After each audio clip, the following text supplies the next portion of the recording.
Hi, I'm Ben-Yaakov. This presentation is entitled Basics of Grounding and Bypassing in Power Electronics PCB Layout with special emphasis on gate drive. The first thing to keep in mind when approaching the issue of PCB layout for power electronics, is that whenever you have a trace or a copper layer, say ground plane, the potential across this layer or this trace or this layer, the potential at any given point is not the same. You don't have a ground potential, you don't have a common potential, although it is copper, it's conducting. Well, the reason is that whatever you do in between 2 points, say on a trace, or even in a plane, in a layer, copper layer, there is always some impedance. I'm showing here a lump presentation by an inductor or inductance and resistance. In fact, it is a transmission line. There's some capacitance involved to the neighboring components or elements, but this is a very basic equivalent circuit which is sufficient for us.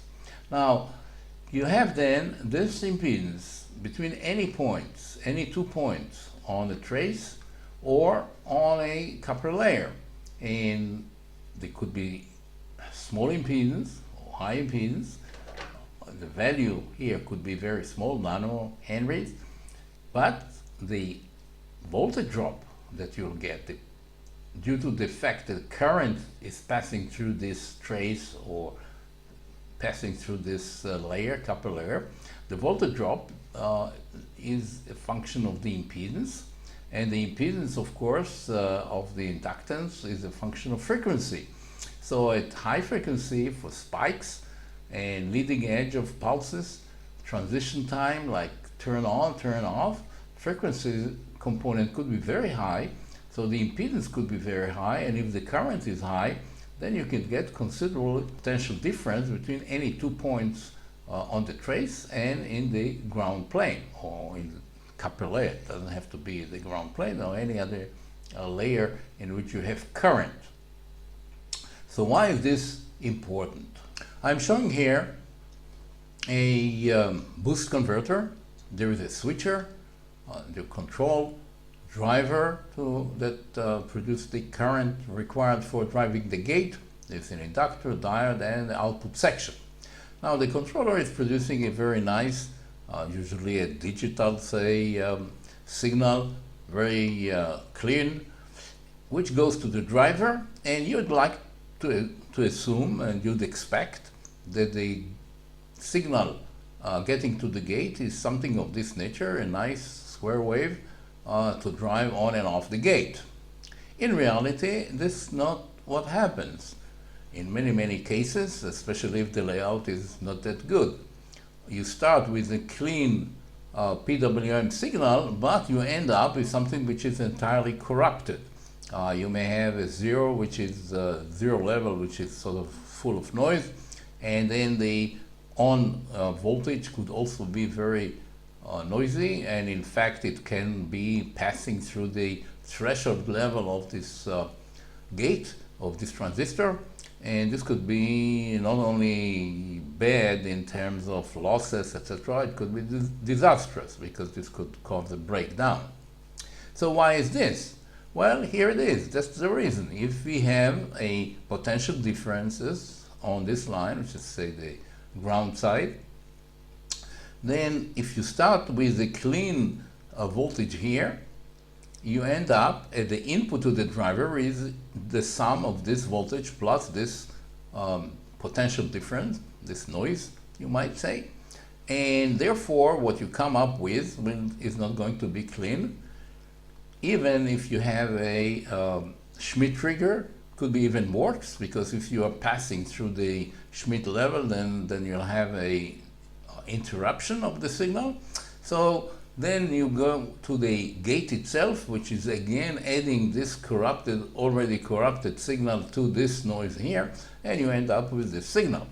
So the ground potential here is very important, and you have to do something in the layout, in the design to overcome it. I'm going to discuss this later on.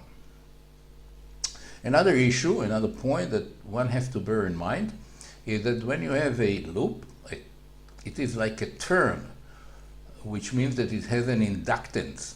Say when the transistor is on, you have this loop here. When this transistor is off, you have this loop here. Now the inductance is a function of the area, and therefore the larger the area, the larger the inductance. So why do we worry about it? Because an inductance in this loop or in this loop are very, very bad, because as the transistor will turn off, this inductance has a current which is interrupted, so you have a spike, a voltage that could actually damage, certainly adding noise, but then also can damage the transistor. And same thing goes to the diode. Interruption of this current at the end of the reverse recovery of the diode would lead to high voltage spikes that could damage the diode, so therefore you'd have to put snappers, etc. The smaller will be the loop, that is the area of the loop smaller, the smaller are these actually equivalent inductances. Now I'm coming now to the ground plane situation, in which we have actually a layer, say underneath this upper layer, this is the upper layer, and then we have underneath the layer which is the ground. So we see here traces which are for the high voltage and then the high power here. And then we have here, I didn't put it here, also of course there should be R out, and also there be vias here. These are vias to the lower layer, that is the ground plane. So you would assume that when the transistor is switching on, then you will have the current passing from here then to the shortest distance to the terminal of the ground, the input terminal of the ground side. Okay? Well, not so. The current, especially the high frequency component, that is to say during the leading or trailing edges of the pulses, when the IDT is high, then the current would tend to go this way rather than this way. Why is this? Well, consider a case, I'm just trying to look at a very simple situation. You have a trace on an upper layer, and then at the lower level you have another copper layer, and then you feed in high frequency here.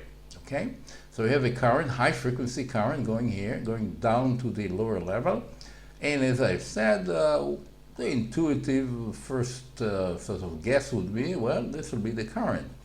Well, if you have a current this way, this is the direction of the current, this is the direction of the current, they are generating a, well, it's simplified explanation, a magnetic field which is pulling them together. Now this one cannot move because, well, it's a trace, but the path here can move, and it'll adjust itself this way to be as close as possible to the upper, or this current of the opposite direction. There's an attraction between two wires of opposite currents. So this is why this will be like this. So here we have it here, the current goes here and then it returns this way. This is very good because this actually minimizes the loop for the high frequency component, and this is one of the many reasons that ground planes are very good if you are using them correctly and if you are aware of the pitfalls that you might have, and I'll refer to some of them later on.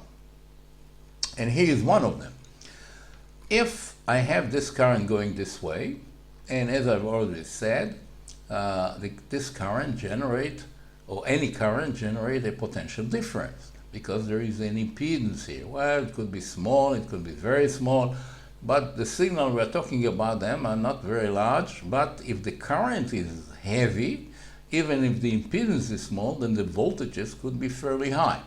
So here we have a potential difference, and this point and this point on the lower level, the green is the lower level, might pick up some of this noise. So the potential difference between these two will not be zero. Same thing goes for here.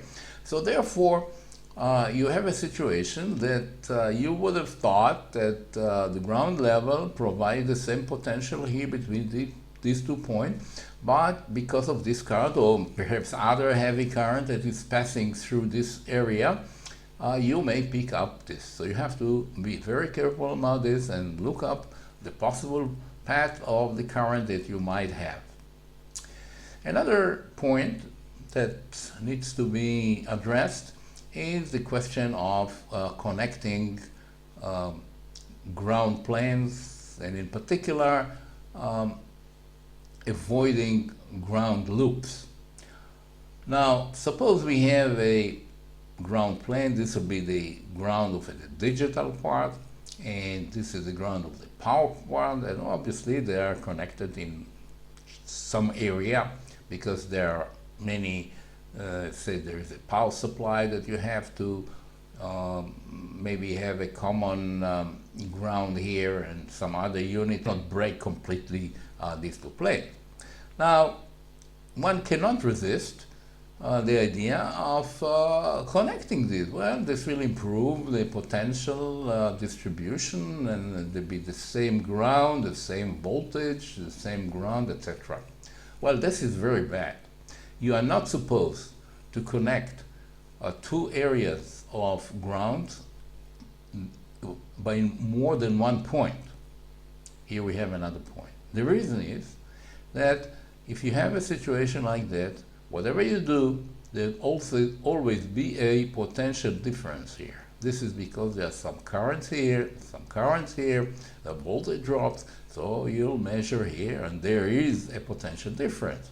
So if you connect these, you'll have a current here. This is very bad, not only because it is actually causing losses, but also because these currents could be heavy because the impedance is very small.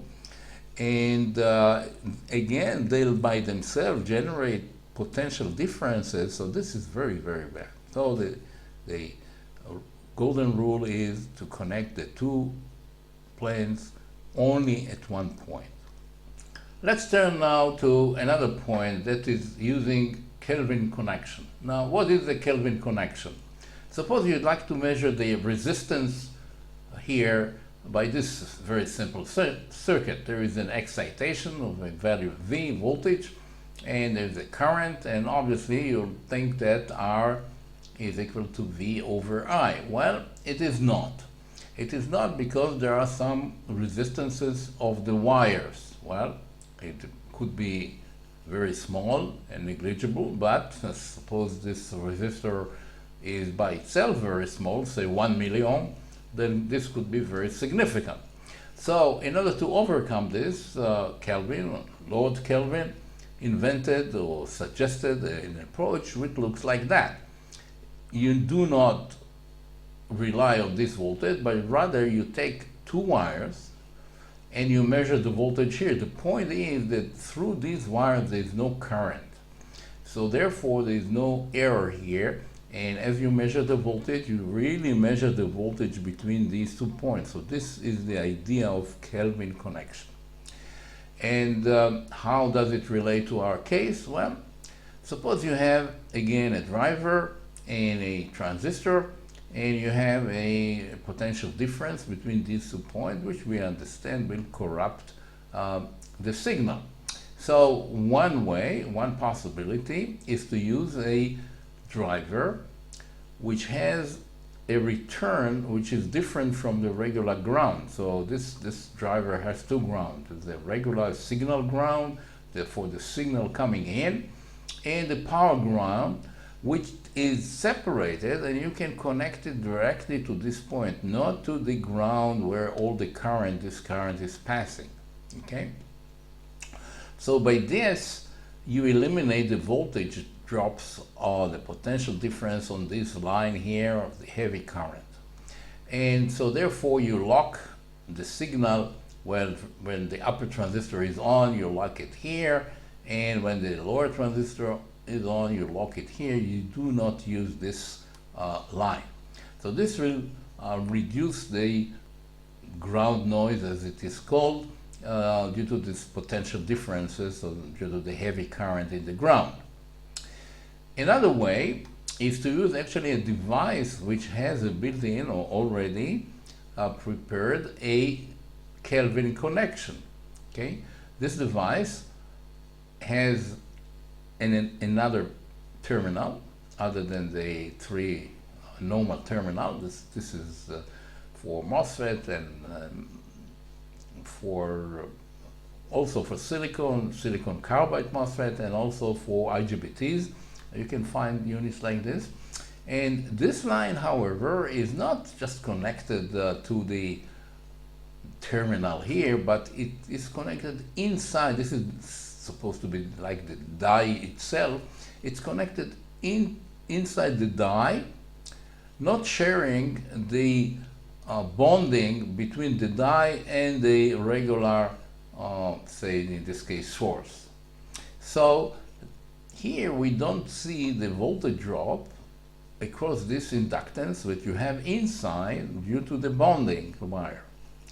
Obviously this one has a inductance too, but then it is affecting almost only this path, and it not like generating high voltage or relatively high voltages due to the heavy current which is flowing here. So there are devices like this in the market, and this is very effective in reducing again this ground plane line connection potential differences. Now for this you would need a floating power supply, and in fact the driver will be floating, because if you connect the driver back here to the same ground here, you don't do anything. So this necessitates the use of the, so to speak, floating driver with a isolated power supply. And then of course you can go full-fledged to a isolated driver. This is a driver that has no galvanic connection between the input side and the output side. This isolation could be done by capacitive coupling, magnetic coupling, light. You have two different grounds not connected. So you have this secondary, which is uncommitted ground. You connect it here to right as close as you can to the source, and then you have a floating power supply for this side, and then everything is happening here. You are not worried about the potential differences of the ground and the spikes here, and etc., etc. This of course does not overcome the internal inductance, so if you have a device with a Kelvin connection, that's even better, of course. Now in a system like that, one should be aware that a parameter which sometimes is overlooked, which is the capacitance between input and output, even here is affecting the performance. Now here I'm showing the case in which you have a capacitance. There is always capacitance. The question is what's the magnitude of this capacitance, but there be always capacitance between the input and output side, the isolation across the isolation barrier, both in the isolated driver and in the isolated DC to DC converter.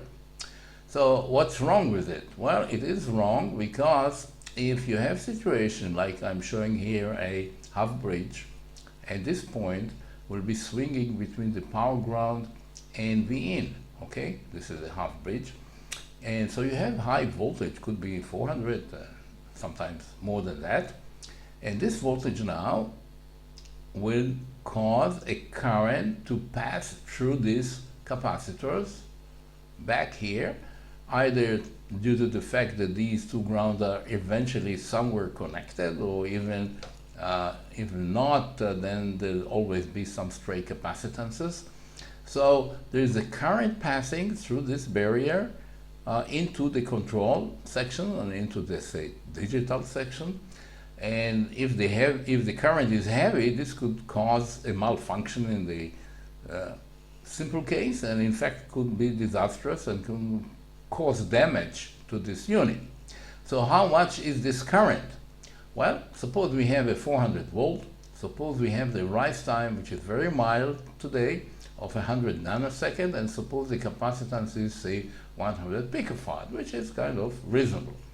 Then I is C divided T, and it turns out that this is 400 milliamp already. That's a heavy current.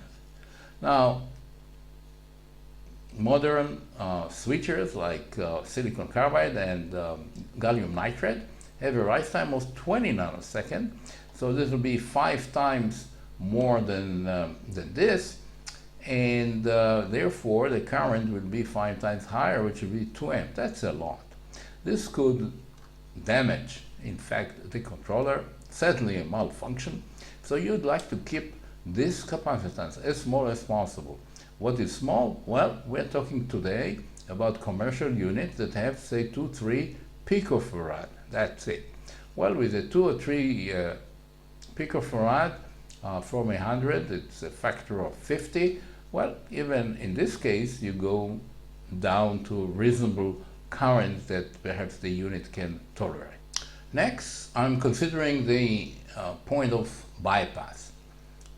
There is a need, say it's the case of a driver, just an example, other switching units too, to put a bypass capacitor. And the idea is that you like to have an element here which has low impedance, so that the current will be locked here, say in this case of a driver, and not going all the way outside. And there are 2 reasons for that, at least 2 reasons. One is you don't want to inject noise into this line that might affect other units. Another reason is that the impedance of the drive will become larger, because if this line has some inductance, resistance, then this will add to the resistance that you have here and will affect the rise time here of the gate. So you'd like to have this capacitor, preferably a ceramic capacitor, which has a low impedance. Here it is, it's a low impedance going down with frequency, 1 over omega C. And this will lock the current. Now, as it turns out, the capacitor is a little bit more complicated than we first think about it, and that is it has a equivalent series inductance, and then it has the equivalent series resistance. Now this in particular is very harmful because it sort of interacts with the capacitor to form a resonant circuit. So here we have it, say 1 microfarad capacitor, the impedance goes down to the resonant point, after which it is in fact inductive. Okay, this part is inductive. So if we have 2 capacitors, or if we look at, say, 0.1 microfarad capacitor, the impedance here is much higher because 1 over omega C is a higher number, C is smaller. However, since it is a smaller size capacitor and the capacitance is also smaller, the resonant frequency is at much higher frequency. Consequently, if you look at a frequency like this point, it turns out that the impedance of this 0.1 microfarad is lower than the impedance of the 1 microfarad. This is why in many cases we would like to have both a low capacitance, there's no magic number here, it has to be a low capacitance with a resonant frequency very high, and then for the lower frequency you may wish to have a, say, larger capacitor. I'm just showing 1 microfarad depending on the application, the currents and the voltage drop that you'd like to sustain. So this is the issue of a low capacitance.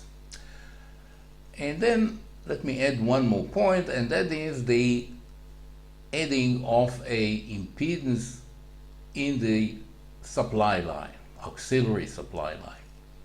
Now preferably this should be a ferrite bead rather than a inductor. The reason is that the inductor with the capacitor will form a resonant circuit of low Q, and therefore you might have some oscillation here. Of course, people are adding a resistor here, but then if you add a resistor, then there will be a DC drop or resistors here.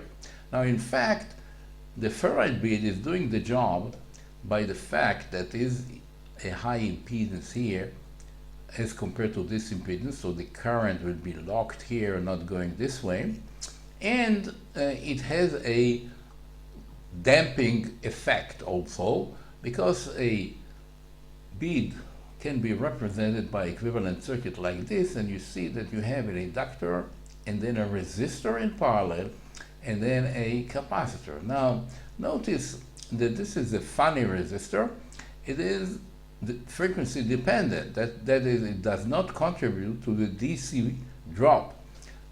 This is the DC voltage drop, and this number is usually very, very small, like milliohms or tenths of an ohm, depending on the application, on the ferrite bead you choose.